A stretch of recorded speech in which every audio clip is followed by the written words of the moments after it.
It took only 10 minutes of Quantum of Solace for me to realize it was going to be Daniel Craig's worst James Bond film. Daniel Craig's James Bond movie run is an all-timer, but that's not to say it's flawless. Casino Royale and Skyfall were instant classics, but his other three adventures all had issues. Spectre might be one of the most disappointing James Bond movies of all time, since it not only followed up Skyfall, it also brought back ironic foes Spectre and Blofeld.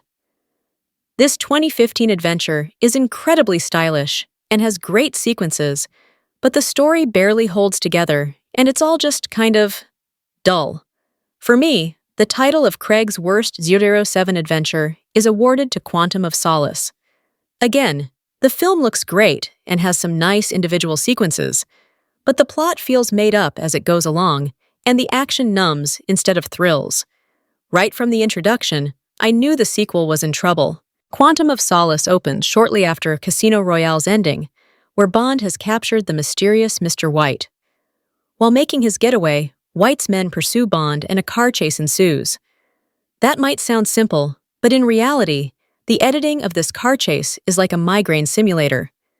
The sequence is cut so frenetically that it's genuinely difficult to understand the geography or where the cars are in relation to one another. Combined with the sound of engines and relentless gunfire, Quantum of Solace's opening chase is noisy and unpleasant instead of adrenaline-soaked. It's a shame, since it looks like the scene has been filmed with practical stunts and crashes, but it's hard to see any of it. After a few minutes, the chase mercifully ends, the editing slows down, and there's the funny reveal Mr. White was trapped in the boot of Bond's Aston Martin the entire time. I remember Quantum of Solace came out during a time when many big movies were being criticized for their choppy, chaotic action. The 22nd Bond is the worst example of this trend from a major blockbuster and sets a bad omen for the film ahead. And then come the opening credits, with the title song Another Way to Die being a duet between Alicia Keys and Jack White. Individually, either artist could have done a good job. Together, they're a disaster. Keys and White's vocal styles clash badly, and the song itself is overproduced and forgettable stuff. The only Bond movie I truly dislike is Die Another Day, but Quantum of Solace would definitely rank in my bottom 5 of the series.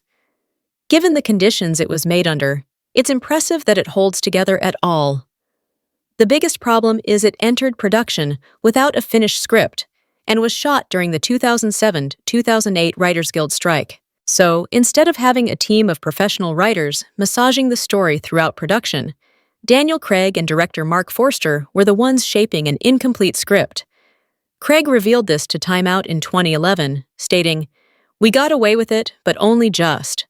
There was also the issue of Forster himself having no real experience helming blockbusters and learning on the job while rushing to meet a tight deadline. He wasn't much of a 007 fan either, and styled Quantum of Solace as more of a Jason Bourne movie. An inexperienced director and a weak screenplay resulted in a film that distracts from its thin plot with tons of action. Bond's revenge arc is undercooked, while villain Dominic Green is one of the weakest of the franchise. It's a pretty but hollow adventure, and the scars of its production are found throughout its lean runtime. The Craig era is far away from the campy antics of the Roger Moore Bond movies. That doesn't mean Moore was offended, and he became a great cheerleader for the Craig run. Being a British gentleman, Moore rarely voiced a negative opinion, but on Who's Calling Christian in 2009, he got candid about his Quantum of Solace issues. I enjoy Daniel Craig.